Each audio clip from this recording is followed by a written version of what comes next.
Hello, this is Lawrence Lewis. And this is Sister Christian. Today is Thursday, June 11th, 2020. This is the Producers Happy Hour. Two producers on opposite coasts reaching out to our filmmaking community to discuss the issues with getting the film industry back to work safely. And now, to discuss the systemic racism in our industry.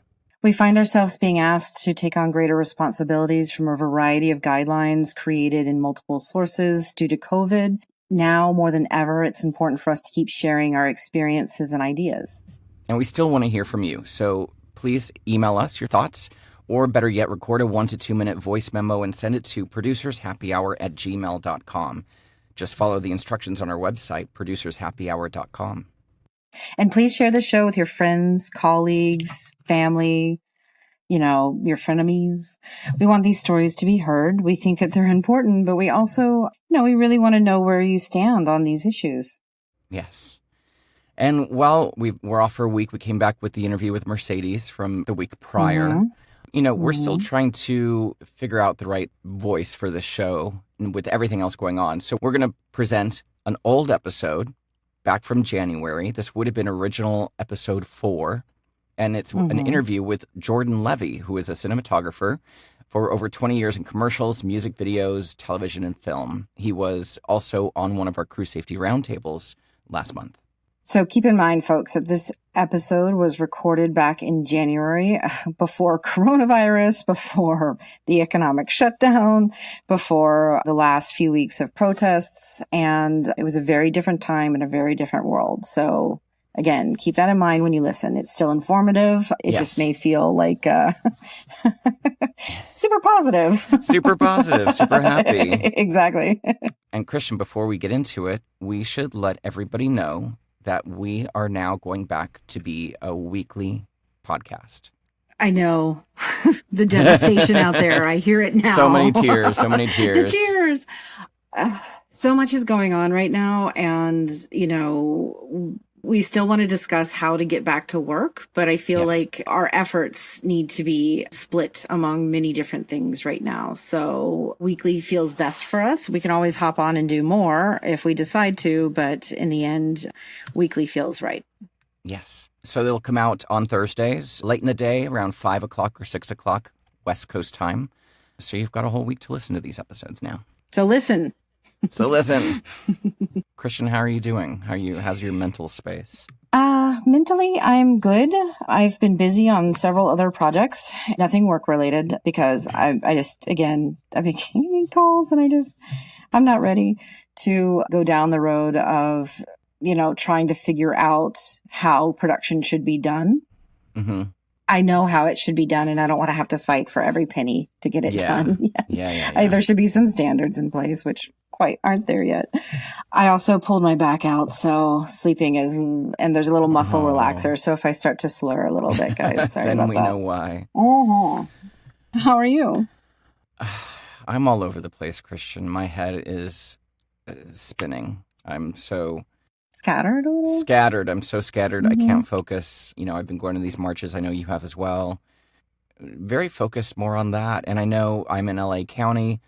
I'm in LA City. And tomorrow, apparently, we open up for film production. Hey, you guys, guess what? Go out and do your thing. All the information up until yesterday was leading us to believe that LA County was going to be left out of the California film production opening. But yesterday, Garcetti said filming is now allowed as of tomorrow in LA City. I think county's following suit. So there you go. We're back. I'm not working. I don't really have anything on the docket, which is okay because I'm more focused on the systemic racism and the social injustices that need to get figured out. And that's kind of where my head is at. And I'm more focused on that. Yeah, turning the eye on ourselves is really the very first step. So it just makes me feel, I love how enthusiastic everybody is. There will be some, it's a very emotional journey that we're embarking on, and there will be some very uncomfortable things. And when you start to realize what you've done in front of or with your friends, that is wrong. Yeah. And you will start to feel that you've hurt people unintentionally and they've not had it within them to say something to you. There's a lot involved with this, and it's very emotional and it's exhausting, and but it's very important to keep going. Yeah. Yes, it is. To take a slight break from it occasionally as well. Yes. This is a balance. Yeah, it's a balance. It's also, this isn't a moment, this is a movement. Yes. So it's a sustained movement. So initially I, donated a chunk of money to Black Lives Matter. I have now become a monthly subscriber. Oh, nice. Yes, because I know that helps them more. Put your money where your mouth is. Put your money where your mouth is. And then last night, Christopher and I watched 13th, Ava DuVernay documentary about. Yes. It's very moving. It's very moving. It's a lot. It's a lot to deal with. And then this Sunday, which I want to mention because this was a bit of a controversy, is the LA Pride March for Black Lives Matter, Sunday, June 12th, here in Los Angeles. Yes. So, the LA Pride was canceled due to coronavirus. They came back immediately once all this started and said, we're going to do a Black Lives Matter march instead of gay pride. Okay. Well. So then that erupted into a bit of controversy because several reasons. LA Pride is connected to Christopher Street West, which is the West Coast version of the organization in New York that ran the organized marches after the Stonewall riots. Yes. Few things became a problem with this, and I'm not fully educated on it, but this is the glimpse of information that I got. Stonewall itself was tied to the mob. The mob would come in and to get their payola for protection. And so that was tied to the mob. LA Pride is very tied with the LAPD, and they requested permission and they requested a permit in LA to do that. And at the same time, they did not speak to Black Lives Matter about this. They did not get their permission for it. And Black Lives Matter, every march and everything they do, they're not cooperating with the LAPD. There's no permits involved, right? So LA Pride, the organization, actually officially backed out of the march, handed it over to a panel of Black LGBTQ folks. Oh, great. Who are now running this organized Black Lives Matter Solidarity March. And they've disconnected from the LAPD. They've not gotten permits, and there's not getting corporate sponsors, and they're not getting all the money and all that kind of stuff that they normally do for LA Pride. So they corrected themselves. Seems like everyone seems to be happy with it, and it's going to happen. And it's this Sunday. I think I said 12th, but it's actually the 14th, Sunday, June 14th. Yeah. And on top of that, I watched the documentary Death and Life of Marsha P. Johnson. Yes. It's very important because this would be the 50th anniversary of LA Pride. The Stonewall riots were back in 69, but here in LA, we started celebrating in 70. So Martha P. Johnson, she was an American gay liberation activist and a self-identified drag queen. And she was known for being an outspoken advocate for gay rights. She was one of the prominent figures of the Stonewall Uprising in 1969 and a founding member of the Gay Liberation Front. She co-founded it with gay and transvestite advocacy organization STAR, alongside her close friend Sylvia Rivera. So these are two prominent figures in gay culture. And what I didn't know, and I learned by watching the documentary, is that her death was a little suspicious. Days before her death, she was being pursued by the mob, and she was talking to friends about being pursued by the mob for her role in this kind of uprising. And it's about some other advocates trying to kind of get to the bottom of what exactly her death was. She was just found in the Hudson River. After being missing for a day and a half or 2 days or something to that effect. Wow. So that was a very interesting movie to watch, Death and Life of Marsha P. Johnson, and very timely because here we are. And where can we find this movie? I found it on Netflix. Fantastic. Yeah. Lawrence, you turned me on to this. It's a call for change. Black professionals in advertising demand urgent action from agency leadership. Yes, they wrote an open letter. A little over 600 Black creatives and advertising professionals wrote an open letter to the industry. 602, it looks like. Well, in the letter, it actually has a link to go see who and what companies they have, who signed it and which companies there are. And I noticed that there's several agencies that aren't on this list, which is interesting to me as well. I'll read a little bit of it because I think it's important. It says right here, after decades of well-intentioned diversity and inclusion efforts, I'm doing air quotes, we have seen little progress in making Black voices a more representative part of the creative process. We have seen even less progress in ensuring equitable representation of Black professionals in senior and leadership positions. And because the industry does not release or track diversity numbers, it is impossible to tell what, if any, progress has been made. Wow. Yeah. They have a list of asks. We are asking all U.S. advertising agencies to take the following actions to address the systemic racism that is afflicting our industry. It is a list of 12 asks. They all make sense. There's, it's nothing terribly outrageous in there. We can post this open letter in our show notes. You could probably find it as well by Googling it, A Call for Change. Yeah, I think number 12, stands out to me, of course, with all of it included, yes. But, introduce a wage equity plan to ensure Black women and Black men and people of color are being compensated fairly. The fact that this isn't something that I know I'm not naive by any stretch of the imagination, but the fact that agencies haven't felt the value in that to come up with it themselves is very telling. Yeah. Not agency bashing, just explaining that it's happening everywhere. It happens everywhere. No. All right. So, Christian, we are going to go to this old episode. But first, I want to talk about a couple things. On our website, we have a new page called Do the Work. And you and I have been talking about making a commitment with each other to educate ourselves about racism and discuss it periodically here on the show. Because as a good friend of ours told us, it's a long-term movement. Well, it's true, because I think that the excitement and the enthusiasm is out there and we want to do something right away, especially in this, in our community as production people. So we need to understand that this isn't about us and what the focus is. And so doing the work is part of that. So we've created a page on our website called Do the Work. We have a link there that is to anti-racism resources. So these are books, podcasts, articles, videos to watch, documentaries, all kinds of things that you can consume to educate yourself about the history of racism in our country. We'll also have links to actionable things that you can support in the Black Lives Matter movement. Lawrence and I also just have chosen to watch Dr. Robin DiAngelo's White Fragility discussion. We're going to watch it before next Thursday and then discuss it. Yeah. And as much as we want to speak about the racial injustices in our country and in our industry, it shouldn't be left to two white people we can never fully understand. So before we go into the old episode, we're going to play a clip from a video with a woman speaking. Her name's Kimberly Jones. You've probably mostly seen it. It has become very popular, it's very this video. Powerful. But we think it's important. It's strong, it's powerful, and we're going to play a clip of it as we go into the episode. But guys, before we start the interview, just to let you know, the show is edited and co-produced by Rob Bloomkey. Artwork and logo design by Christopher Daniels. And our music was composed by Kyle Puccia. Thanks for listening. We're back next week. Until then, stay safe, stay connected, and stay active. Wash your hands now more than ever.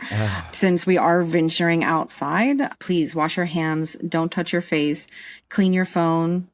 And still keep wearing your mask. I know that mask fatigue happens and, we see other people without their masks on. It's just something that is smart to do. Especially if you're going to any of the protests, any of the marches. Yes. More important. And bring hand ever. Sanitizer too and spread the love. Be sure to send us your emails or your voice recordings to producershappyhour@gmail.com. Lawrence, how do people reach you directly?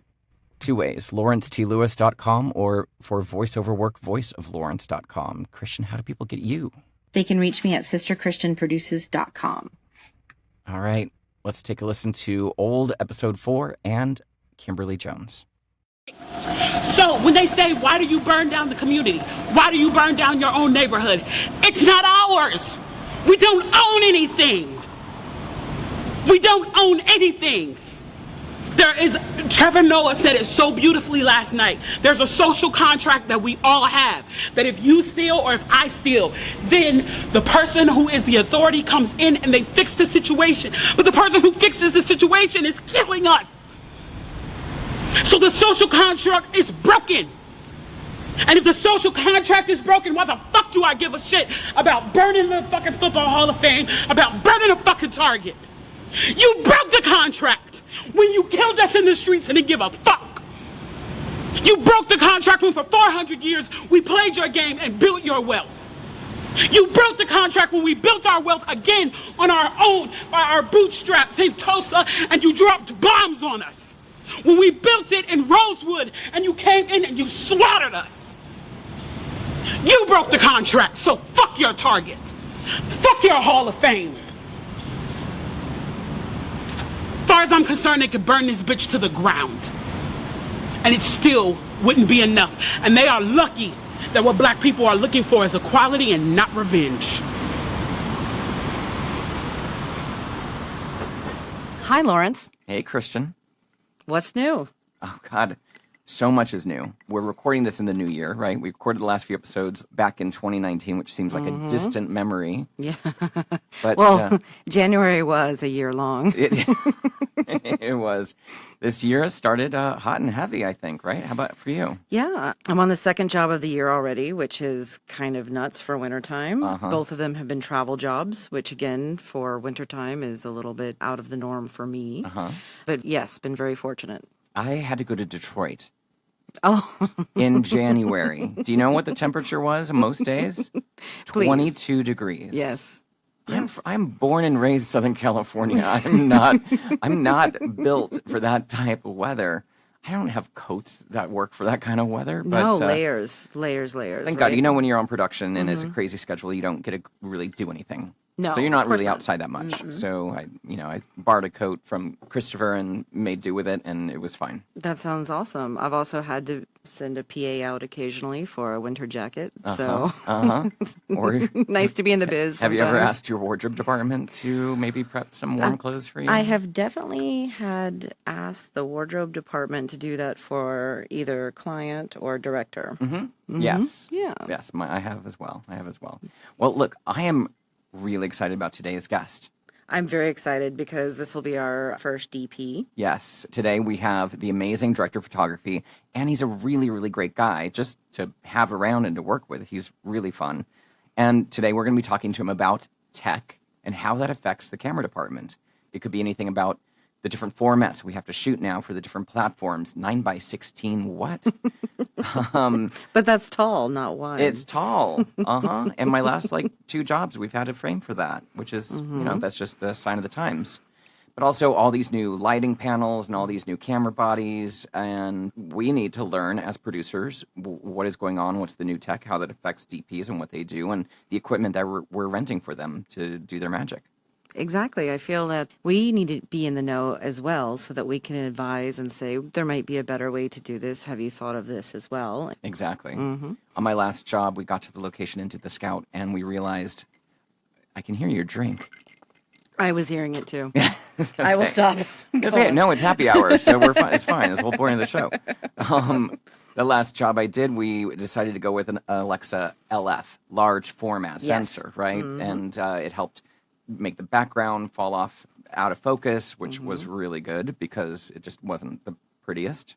So having a large format camera actually helped us reduce the lighting package, made art department's job much easier. It changed the workflow a bit from what the plan was. And so I had to make some adjustments in the budget to be able to fly a large format Alexa out from Keslow in Los Angeles to Detroit.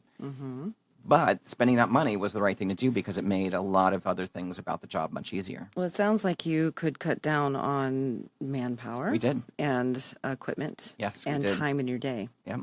So that outweighs the money that you spent on camera. Yeah. I'm sure it was less than what you would have had to pay otherwise. Exactly. Yeah. So, technology. Amazing. It's here to help us guys or kill us all. I'm not sure. Both. Exactly. What are you drinking today? So I am drinking a grapefruit Paloma cocktail by Cutwater Spirits. Oh my gosh. It's delicious. That's amazing. Yes, it is a grapefruit Paloma that has tequila in it. Perfect for the afternoon. What are you drinking today, Lawrence? I am drinking, this is really cool. This actually was a gift to me. It's a little airport-sized bottle of Johnny Walker Blue Label, which is one of their nicer concoctions. This is a gift from Sam Chitty at Biscuit UK and Mercedes Allen at Biscuit here in LA as a thank you gift for a job I produced for them, an experiential job that was challenging, and they gave me this lovely little bottle of booze to soothe my nerves. That's lovely because if I remember correctly, that job was intense. Yes. Yeah. We talked about it, It was very intense. Yeah, I called you with some emergency emotional support needs. New York stuff. New York stuff. Exactly. Yeah. But we got through it, and they sent some thank yous. And cheers. Here we go. Cheers. Mm-hmm.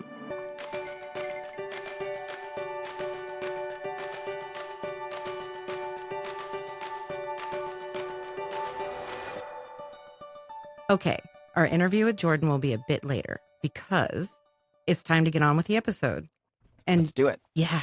And just a reminder for those of you who aren't familiar with the show, Producers Happy Hour is our journey to find out what it takes and what it means to be a good producer.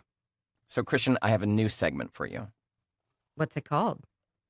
It's called Current Affairs. Ooh, scandalous. I know. Go on. You know, I like segments. So this current affair, I think we just talk about news that affects our industry and that affects us as freelance people and small business owners, or however you want to look at us. Mm-hmm. But this is a California bill, so I don't know if you've heard much about it. It's called Assembly Bill 5, AB5, and it went into effect at the beginning of the year. So apologies, this isn't the most timely thing, but it is still something that is going to affect a lot of freelancers. And I got a letter because I have a corporation that I run my freelance business through. I got a letter from the EDD that kind of outlines how this is going to affect freelancers. So, you know, the whole industry used to be 1099 based. Yes. Remember that? Yes. It was as an independent contractor. It was great, but unsafe. It was great, but unsafe. And it was still bending the rules even back then. So this bill doesn't really change anything. It's just enforcing those kind of rules. Because technically, depending on which roles you're looking at in this business, you're technically an employee, not an independent contractor. Right. And so my understanding of how it should go is if you tell somebody where they're going or if you have them report to a location at a certain time, it basically means they're your employee at that point. Exactly. Right. Which means you're supposed to be paying into their payroll tax fringes. Right. And so that was one way of kind of getting around that for companies so they didn't have to pay that. Right. The employer tax and also the workman's comp, right? Exactly. But that opened up a lot of companies to a lot of liability, not having people kind of covered by workers' comp. Labor board. I've definitely had to deal with audits from the labor board before because companies... Really? I haven't. Well, yes. Companies up until about, I would say, 3 or 4 years ago would still pay crew members as 1099 independent contractors. And you run the risk of being caught. And I can tell you that after somebody gets caught and they have to pay the fine, they don't do it again. So it's always in our best interest to advise the company to not do it because it's illegal, but also to protect the employees, our crew. And I think a lot of other companies are going through this kind of same, not fight, but same... awakening. Awakening of what does it mean to be employee. So all these ride-sharing apps are kind of going through the same thing as well. You know, initially the concept was you as an individual human person being and your car, you're renting out your back seat. Right. That was like the original concept of these kind of apps. But then the more and more you're kind of looking at, you know, what does it really mean to be an Uber driver or Lyft driver? Are you an employee of Uber and Lyft because they're making all this money and you're getting a small fraction of it? And so I think that is kind of what has led to this AB5. So here's what it says. In 2018, the California Supreme Court adopted the ABC test in Dynamex versus Superior Court. Under the ABC test, a worker is considered an employee and not an independent contractor unless the hiring entity can demonstrate that it meets all three of the following requirements. So this is the ABC. Okay. A, the individual is free from the control and direction of the hiring entity in connection with the performance of the work, both under the contract for the performance of the work and in fact. So automatically, if you're looking at hiring a grip as an independent contractor, not 1099ing them, because the individual is free from control and direction. In our business, they're not. They're not. We tell them what to do. We tell them, I mean, you and I don't tell, as producers, we don't tell grips what to do. Exactly. However, we do tell the people who tell the grips what to do. when to get there. They can't leave during the day without reporting to us. There's multiple things that Exactly. we oversee that right off the bat, nobody should be an independent contractor on your set. Right. So I think right there, anybody on your set, that fails the test right off the bat, right? All right. So B. The individual performs work that is outside the usual course of the hiring entity's business. That's interesting. But So, like, that could mean anything, or it could mean everything. catering, Mm-hmm. right? We don't, when we're working at these production companies, they're not caterers, right? They make films. So we would hire a catering company or, kind of even craft service. There's food service providers. But we do know that craft service is a union covered category, so that doesn't work. Well, so are some chefs in LA, correct? Yeah. They're that's Teamsters, true. right? They're Teamsters, yep. Well, I do know that during the 2000s, from like 2003 to 2010, there's a large push at a lot of companies to make sure that the catering crew, the actual people who show up at on your set, needed to go on your payroll. Yeah. And then it just Yep. became standard. It became standard. Then it fell under the Teamsters here in California, at least. Mm-hmm. There's a lot of gray area in this, but the reality is, at least for the film crew, they all should go on time card. They all should have their benefits paid into. Well, outside of union benefits, they should all have their workers' comp paid into and their disability paid into and all that. Here's the interesting one for me. Location managers used to always be kept in that category of 1099, no problem. And it's because they went out and they did their work. We did not tell them where to go. We told them find a house. Interesting. But are location scouts Teamsters in New York? The union ones are, yes. Location scouts and managers in New York are either Teamsters or they're DGA, which was a nice little, I didn't know that. There's 3 That's or 4 wild. of them. Mm-hmm. But technically, I remember reading these in the 500-page guidelines by RSA or Anonymous that the location manager, producer, and director were considered 1099 employees. Everyone else had to go on to time cards. Right. I guess it all affects the non-union world. Yeah, that is another way to look at all this is Mm-hmm. obviously we're regulated to put most everybody on time card because of union rules. So if you're looking at the non-union world, then maybe there's a little flexibility in here if somebody prefers to be independent contractor, that if they perform work that is outside the usual course of the hiring entity's business, they might still be able to do so. Okay. So All right. now I'm excited about C. Yeah, so C, the individual is customarily engaged in an independently established trade, occupation, or business of the same nature as that involved in the work performed. It kind of is a little bit of an iteration of everything that they've already said, right? This is their kind of standard business. They do it independently. It's their career. And it's what we're asking them to do. We're not going to a plumber and saying, hang this light, right? We're going to a treatment designer and saying, design this treatment. During the audit that I had from New York State Labor Board, part of how you could prove that the person was an independent contractor was, did they have their own website?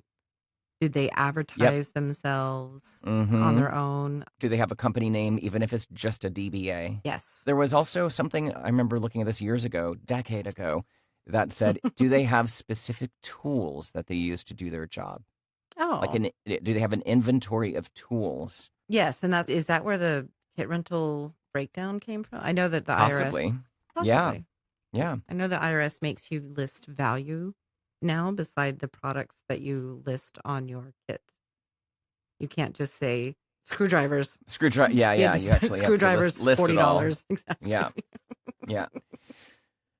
So it definitely is going to affect some people, but obviously, if you're working on a film set, you technically are an employee. So companies out there that are paying everyone on 1099s probably need to button up because, at least here in California, they're cracking down, and you definitely don't want to get caught. Exactly.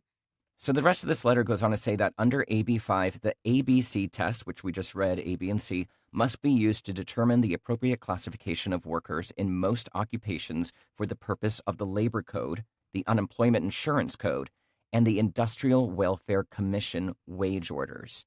I don't know what that last one is. I don't know what that is, but If anybody wants more information, apparently the state of California has launched a new website with all this information and an FAQ, a frequently asked list of questions to help you understand the ABC test and AB5 and your obligations as an employer. So this is really for big production companies, but it can also be, independent producers like myself that are incorporated. And sometimes I do hire people under the umbrella of my corporation. So this is all really, really good information. So if you want to check this out more, please visit labor.ca.gov/employment status. All one word, labor.ca.gov/employment status. And it contains all the information from various state entities here in California that kind of outline this new bill. That is very important information to know. Thank you, Lawrence. I'm absolutely sure that the state of New York will follow suit because we always do. I would think so. Mm-hmm. That's it for this episode of Current Affairs. Scandal. Scandal. That was great. Lawrence, do you have any... Sorry. Lawrence. Yes. Do you have any productivity tools that you'd like to share with us today? I do. This is another new segment, isn't it? I think segment friendly. I'm segment friendly. Yeah. You know what I started using, and I don't use it on every job, is something called Monday.com. Oh, I've never even heard of that. Sounds like a place for like really good memes. But really go on. Good memes. Monday memes. Yeah, exactly. Monday memes. So it's interesting, and I don't know about you, Christian, but I don't really get bogged down in a lot of software, a lot of apps. When some companies want me to join Slack, that's just like, it stabs me a little bit in the heart. Slack is the worst thing. I just use my little notes app on my computer, or, I still sometimes write stuff down in my little notebook, and I just keep a list. It's really that simple. And then learning these softwares and all that, sometimes it's just a little more work than is necessary. But I started using Monday.com because I had a very big project last year. It was that Stranger Things project, actually. And I played around with Monday.com a little bit, and it's pretty simple. It's just a to-do list, but you can categorize the to-do lists, and you can assign each element to a person on your team. And you can keep all the notes in there of that specific element of the job. We had a section of to-dos about, our department. And what they suggest is you really break it down. So rather than get the set designs approved, break that down. And what's like, get the first round of set designs from your designer, send the set designs to the agency, get feedback from agency, send feedback to, and it seems really annoying and time consuming, but it actually was extremely helpful. That was a silly example, but when you start getting into really technical things like the ARG we developed, or, when you have a lot of moving parts and big jobs and you have a team that is working with you, it kind of really makes things pretty simple. And just to clarify, I'm not getting paid by Monday.com to say any of this. I'm just sharing tools of the trade to people. And I don't even think they market to the film industry at all, but I found them somehow, and I really like them. I've used them a couple times on a couple different jobs, and it's been really helpful. I wanted to, I was looking for something very similar to this, so I'm absolutely going to try Monday.com. I have a very similar thing called Wunderlist with a U. .com. And when I'm on large jobs with multiple production folks, like me, a PM and a coordinator and an assistant coordinator and 2 office BAs, it's the perfect time to whip out, this type of software. Exactly. Right? And we all sign up, add to the list, assign it to people, as you said, and then we can be checking it off. And you can also see what's already been done. It doesn't disappear. So you can refer back and say, well, this was done at this time. So yeah, it's pretty nice. I've used it also too in my personal life. Like when a group of us went to Burning Man, you just assign everybody things that they need to do. And then they can always refer to it and remember where it is. I think that everyone has their own way of taking notes, whether it be handwritten, like you said, or verbal notes, dictation, or the good old Notes app, which I enjoy too. This streamlines it all down into condensing and making sure everybody's looking at the same thing. That's cool. So we kind of have the same. We have the same looks like tips. It's the same tool, but in a different brand, different packaging. But it all basically helps us stay organized, stay on top of our tasks. Exactly. And I'm very open to Wunderlist sponsoring me. Yeah, so we're both open to sponsors. Exactly. If anybody would like to help us out. Exactly.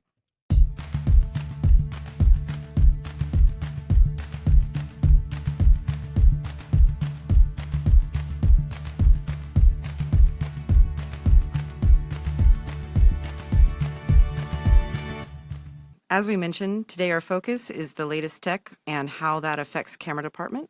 Christian, we both know Jordan, I think, from Stardust. Yes, that's exactly where we met. Which Stardust. was quite a while ago, but it very was an long amazing little boutique kind of motion graphics, special effects, and live action design company. And Jordan was one of their go-to DPs. So it's exciting to have him to chat with us today. Jordan Levy is a versatile filmmaker who has been represented as a cinematographer for over 20 years in commercials, music videos, television, and film. Born in New York, Jordan began studying art and photography at an early age and started as a lighting designer for New York City off-Broadway productions, which I didn't know anything about this. He moved to LA and went on to assist some of the most influential directors and cinematographers of all time, including Harry Savides, Tony Kaye, Samuel Bayer, and Albert Watson. In addition to numerous national commercial campaigns, Jordan has shot multiple television series for Netflix, Comedy Central, and True TV, music videos for Katy Perry and Edward Sharpe, and worked with director John Hillcoat to create the live performance visuals for Bob Dylan's Desert Trip Festival performance. He also produced and shot his first documentary feature film, Chicago, The Terry Kath Experience, which was featured at the Toronto International Film Festival. Yes, and here he is, Jordan Levy. Hi, Jordan. Wow, I've never really heard that all read out loud. Well, it's wow, quite did all impressive. That's you. Yeah. How are you doing? What's going on with you these days? Good, yeah. It's kind of come a little bit full circle for me 20 plus years later because I'm doing a lot of lighting design in theaters now, but for Netflix stand-up specials and stand-up series shows. It's pretty interesting because all those shows used to be done by a multicam type director, and they know the cameras, and they'd be more like broadcast cameras tied into fly packs, and then it'd be a lighting designer. So there would be no DP. I came from theater school. I mean, I went to film school too, but I wound up graduating with the BFA in theater. And I did everyone's lighting. This is before computers. Unfortunately, I'm not old. You're not that old. Stop. Where we had 2 scene presets. Those were our boards. So you can set up one scene lighting, and while they're acting, you're setting up the next scene's lighting. And then when the cue comes, you have to fade between the two. So you may be shifting probably around 30 to 50 different faders to get to what the next lights are going to come up percentage-wise and stuff. Jordan, you've worked with both me and Christian, so leave us out of this conversation, but we want to talk to you, obviously, as Producers Happy Hour. We want to talk to you about how do you interact with producers when you are doing your job, when you're performing your job. What is your interaction with producers, and what value do you get out of producers that help you do your job to the fullest potential? I would say to me, the producer is the sometimes long forgotten part of the job where people don't realize how much they need them these days until they're trying to do something without them. I may have heard that once, by the way. Especially these days when things have become a little bit more affordable and accessible. A lot of people are putting on the producer hats that are trying to do their own little personal projects or favors. And you quickly learn when you're coming from our world, especially me on a crew world with a certain level of crew, that all of a sudden we're dealing with someone that doesn't really know either proper etiquette or proper organization, what we take for granted that we learn to rely on. Right. So here's a question for you. So when you get the call, let's say it's a traditional commercial. You get the call from your agent, you're booked, everything's great, and the initial conversation that you have with the producer, what are you looking to get from that? What information are you looking? First things, I'm probably looking at the size and scope of the project, so I don't come in overwhelmingly saying, this is what I need, this is what we expect. I'd like to get the scope and budget and I can normally tell by my rate. um, I've never thought so, about that, That but is you're very interesting. right. That's like a light bulb just went off in Wow. Lawrence and my mind simultaneously, sir. Amazing. I've never thought about that before. But of That's course, yeah. interesting. Of course you can. but that's the first thing I want to know because I don't want to come in and be overly demanding. Yes. All of a sudden, oh, that's the DP that needs all this stuff and relies on all these things. And I'm not that person, but No. I think everything is relevant. Well, I can remember, I would say 2011 was the last real time that I had something where a job where there was not an option Right. to talk to the DP about money or crew size. It was Right. just do whatever he needs. It was still film though. It was back in the film days. Back in the film days. Yeah, time has changed. So, I sometimes I do not have any limitations, but I still try to judge the scope of it because I don't want to put too much into one thing where I really need this, where Okay. I really need the lighting but don't need the grip. I really need the equipment. I don't need as big as a crew. So I still try to get that scope, but I mean that is the first thing that I have to evaluate for a Okay. job. And then, so let's take it to part two. You've gone through it, then you've had the discussion with the director, the creative discussion on all the things that the director wants, which is might be different than what your rate may have The lies. may have malaise. I'm sure that there are many different ways to light a job, but you have a particular style, so it's either your style or your relationship with the director of what gets you hired.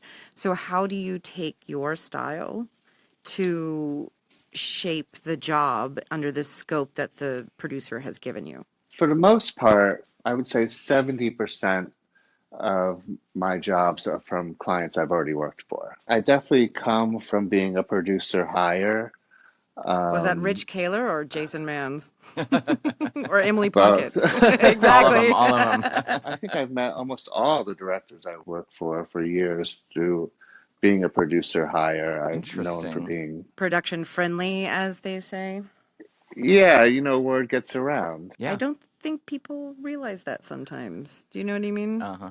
I don't. Yeah. And I do think that we're looking for people who do their job really well that we can confidently recommend to Yeah. a director. So when the 100%. director's looking for somebody and your name is one of the 3 websites we send or whatever, it's because you're both. You're talented and Yeah. you communicate.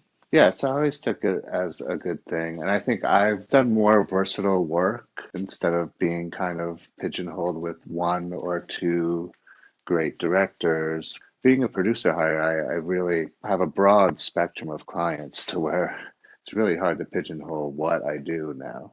I could always trace something back to a producer that's either got my name for the production company from a different producer or a producer that I've met. And that's why I think, to go back to your original question, even before I've talked to the director, I also like to get the producer's perspective on the creative. Because a lot Right. of times they'll start out with saying, oh, it's very simple. We're just in one room and this is what's going to happen. It's Don't believe the very treatment. Don't easy. believe, yeah. Don't believe the treatment. Yeah.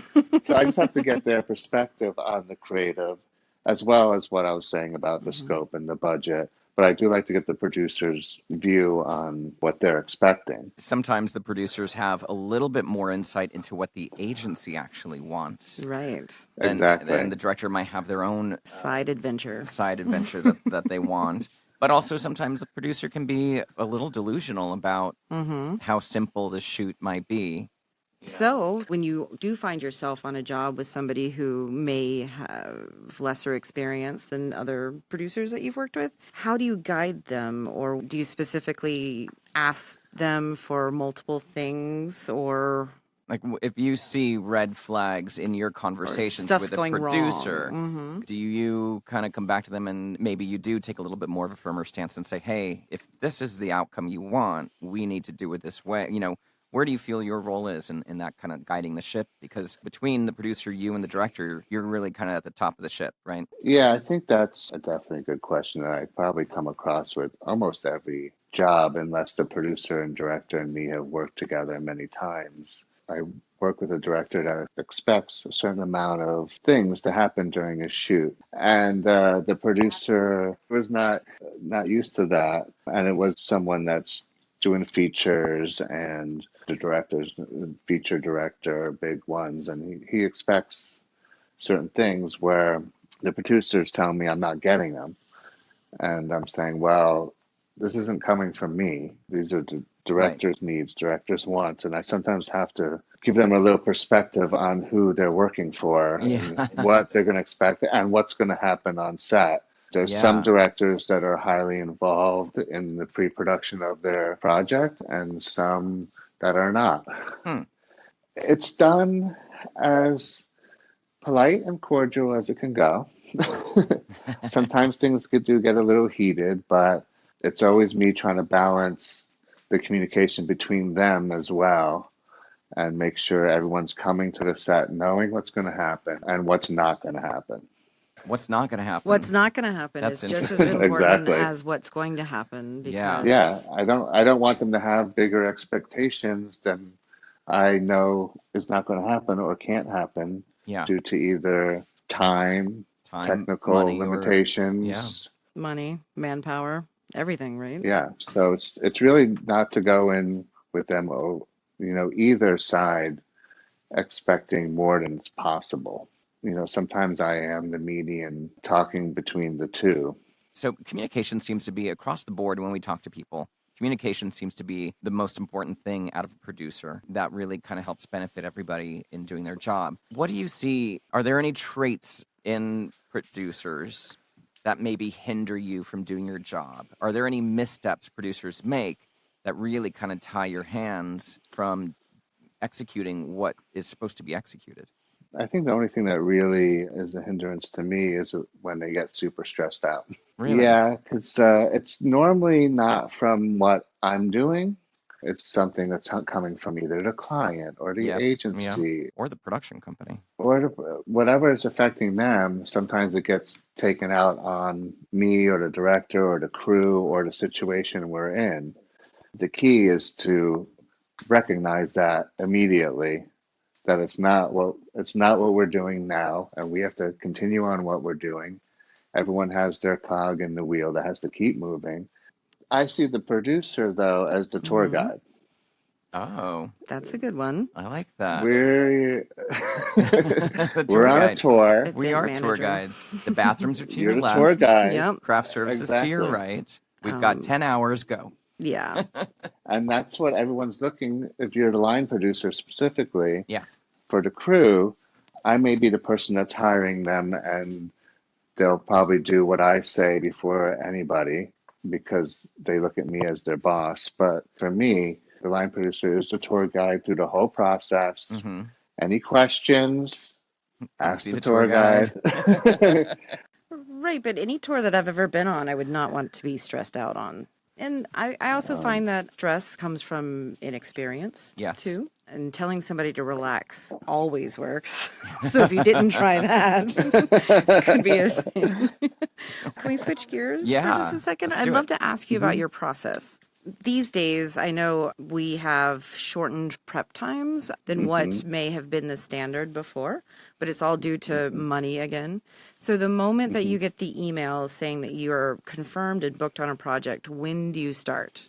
Even before I'm fully booked, I already have crew on hold. Just the fact that they're checking my availability for the 15th of February. I put out 3 texts. First AC, gaffer, grip. Yep. I make sure if they're available, please hold. As soon as I'm on hold, they're on hold. Wow. I mean, we do that with production managers, right? We totally do. Yeah, I guess that's the immediate sniff of thing. A job. Yeah. Yep, Who's I do available? exactly the same thing. Wow. I mean, I know I'll be able to get equipment. My gaffer actually owns a lighting company, and my grip owns a grip truck, and so you get your team on hold, okay? And now, let's say the job's awarded, you get the boards or you get a script. What are you looking at first blush? And we don't have to go into the details, but like, I need HMIs, I need light, I need sky panels, or I need this specific camera because of this. Like, what are the big tip-offs in the boards or the script that, aside from your rate, aside from your discussions, you see the frames and you're like, oh, I'm going to need this lens, or this needs to be anamorphic, or that's a creative discussion, or what do you see that kind of tips you off as to either special gear you need I or a think, special process that yeah, you might have to take? I think coming from camera, my first thoughts are what would be the proper tool. So which camera body? Yeah, some things are dictated. So now I'm working with Netflix a lot. Mm. The delivery, right? Yeah, so they have a delivery spec and a Mm-hmm. shooting spec.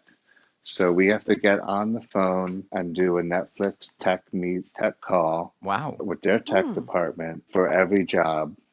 And it's usually me, the post producer, my DIT, sometimes my AC, and a full room of Netflix Producers.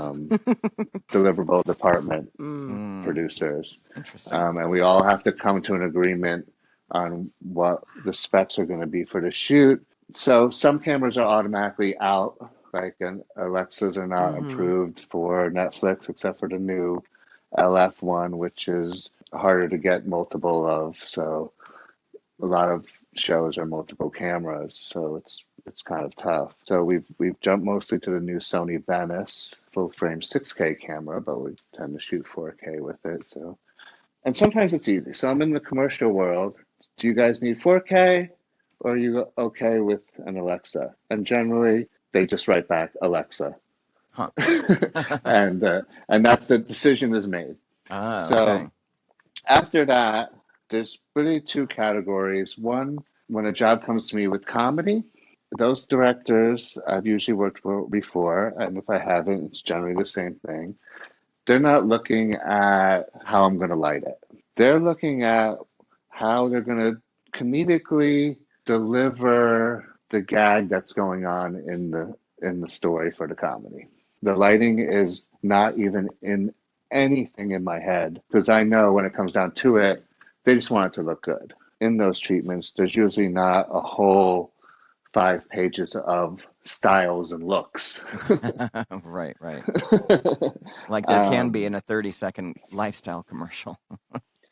Right. So when it's fashion or drama or beauty or car, my first thoughts after camera are either lensing or lighting. Mm-hmm. Are they going to want to shoot an anamorphic? Lighting, I'm looking at, are we in a studio? Are we in a studio and are we on location? Are we day or night? The style of how I shoot things isn't really something that I'm thinking about. It's just something that Right, happens. It's nothing like predetermined that I'm like, oh, I have to do it like this and this and this because that's my style. right, right, right. The thing that, successful DPs have is good ones have that artist side of them, but also have to have that technical side of them. Yeah. I don't think you can have one Without the other. and wind up being a director of photography. Right. It's probably impossible. And speaking of that, the technical, there's been so many technical advancements in our industry in the past few years that have really changed things ever since we said goodbye to our last roll of film that we dropped off at Duard or Photochem. Ever since then, we've seen this crazy growth in technology that has helped us do our jobs, and things are changing. I've seen new gear on set on almost every job. How has that affected you and what you do? And is there any either a new camera body or some new ways of shooting or exposing or lighting that has really kind of significantly changed what you do? Or do you feel like all this comes in steps and you just kind of move through depending on what the job needs? I think both. And by the time you air this, there'll be something else. Exactly. Yeah. So you have to keep up because everyone that's trying to have your job is keeping up faster than you are because you're working. That is so true. Yes. Yes. They're on the blogs, they're on the forums, they're at the conventions. We're working. So Yeah. specifically my crew, I sometimes have to bring things up to the table where, okay, I'm a DP. I may have a few weeks off. I may go to NAB. I belong to the forums. I'm digging into things like that. And I have to. Yeah. Sometimes things that I'm poo-pooing one day, 3 months later, they're on my set. Yes. I have a Yeah. lot of younger people that I will mentor just by them emailing me, Facebooking me, texting me questions about different things that would I use this? Would I use that? What do you think about this thing that just came out? And 90% of the time, I'm like, that will never be on my set. But then there's that small percentage of time where I said Like, it's on my set 6 months later right. as a tool that is a necessity Right. Well, because of what's happening. I mean, to even continue down that line, so in the last, let's say, 2 years or so, I've been trying to, as a producer, convey between deliverables that a commercial would like to do for, let's say, social media, what the hmm agency wants to do, and then also to understanding that we only, like, speaking to the DP about how he or she can frame up for 16:9 and 9:16 at the same time. Have you been hmm asked to do this yet? Oh yeah, Right. it So happens a lot. yes, we'd like to discuss How do that you a how do you little bit fold more. that into your Yeah. process? Yeah, I've done some campaigns for TikTok. Yeah, Oh, we just That was talked about that this a was few episodes wow. ago. We Yes. haven't done Oh anything. really? Yeah, we haven't We're done excited. anything for TikTok yet, but we know it's coming. So Oh tell us, wow. tell us. I've actually directed some campaigns for them, director DP. Uh, Really? and when I'm directing, it's a much easier situation because I'm selling the agency on a thing way before we've gone to set instead of like, oh, Hmm. someone's relayed to me that we have to do it 16:9 and 9:16. If I'm not directing it, and it used to come to me pretty early on for TV, we had to do it for Snapchat and the promos, and we'd turn the camera on its side and have to do it again. Uh, and The same way again, and everyone. exactly, and that's really when we were shooting mostly like 2K Right. cameras, Alexas, and Mm-hmm. cutting out a middle. Now, if I know that's going to happen, I'll have frame lines in for each thing, and Right. I'll be shooting a larger format camera up to 6K. I haven't really done much 8K yet. Everyone's in post is kind of afraid about that, Well, there's a but I'll Yeah. lot. do, It's a DIT heavy load on the day of too. yeah, and post as well. What I would normally do is on TikTok, it was a tabletop of different scenarios, and the hands would come in with the phone from underneath and be scrolling through other TikTok apps. Mm. What Mm-hmm. I wound up doing was shooting at 6K, and I Mm. would put a lens on to what we would say this is the proper framing for 16:9.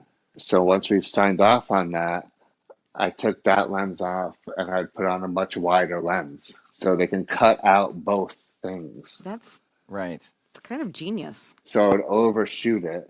Mm-hmm. And this came from me knowing the technical capabilities Right. of what the camera, what the sensor's doing, and me knowing lensing quite a Right. bit. The favorite thing that the agency will say in Video Village is punch in. How much How can we much can we punch punch in? in? How much can we punch in? And Yeah. I'm like 15 to 18%. Did you just make the? Are you making that up? Yep. But if you say it confidently, they're all like, great. And then Yes. when they get a little more, Yeah, it's you a have to bonus. say whatever they want to hear. That's what you say, and that's what will be able to be done. Maybe. Well, I know that they'll get at least 15%.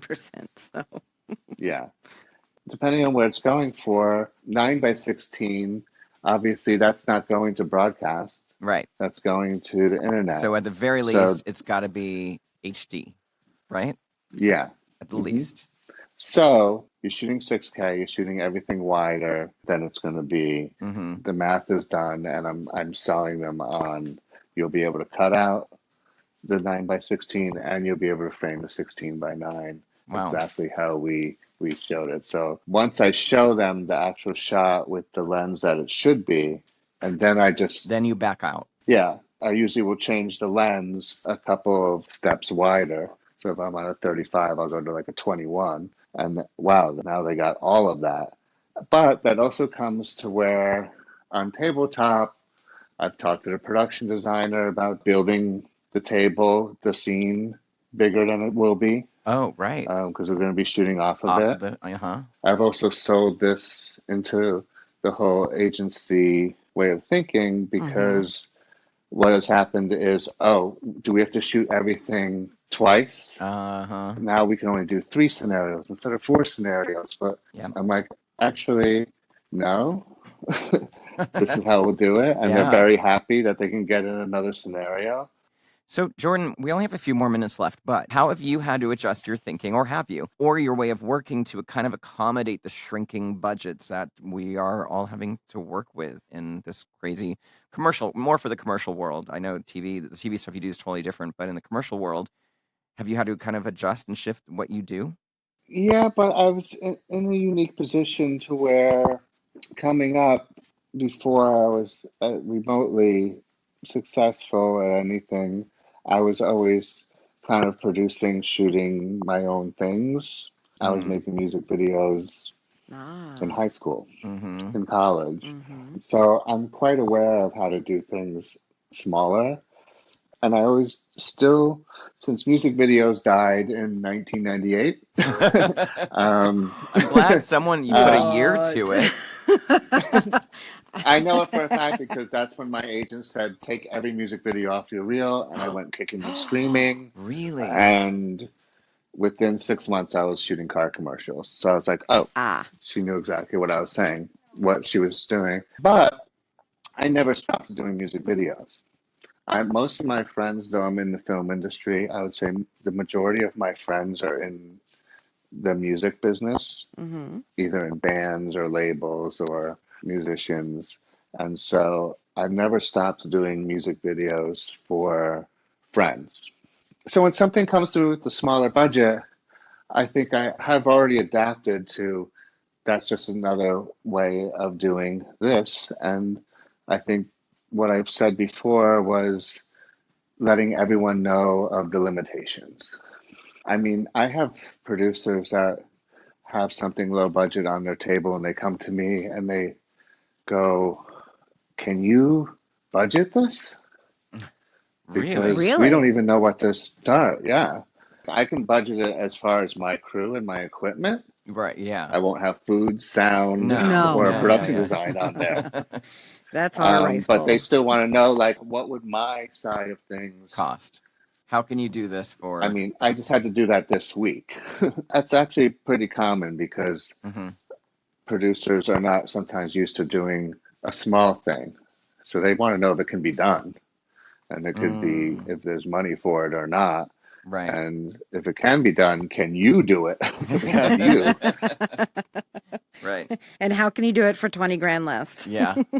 Exactly. Or 20 grand total. Oh. Yeah. Wow. Yeah. Well, those things are out there. It's Those things are possible. happening. And it's fun to do. Yeah, yeah. It can be fun to do them as long as I everyone's think they're fun. Yeah. As long as everyone's expectations are Exactly. managed, everyone's expectations are managed, everyone knows what they're getting into, and it's all hands on deck, and everyone comes in with the right attitude, those things can be great. I have no problem with it. And I do things like this for directors' pitches for movies all the time. Really? Yeah, they're pitching TV shows. They need a visual pitch these days. Or a director needs to do something for his reel. And for me, listen, I make a good living. I care about my crew. They don't owe me an immediate favor because of a big job we just did. I just want them to be taken care of. Yeah. Sometimes I can lean on them because we just came off a big one and the director wants to back end the music video off of it. That's an interesting conversation, and we don't have enough time to get too deep into it, but it's one thing for somebody in your position to significantly cut your rate or waive your rate to do a passion project or a favorite project, but then to ask your crew, that's a much bigger ask. How do you kind of weigh that? When do you, when don't you, what's right, what's not right? How do you navigate that? It's really director and project dependent.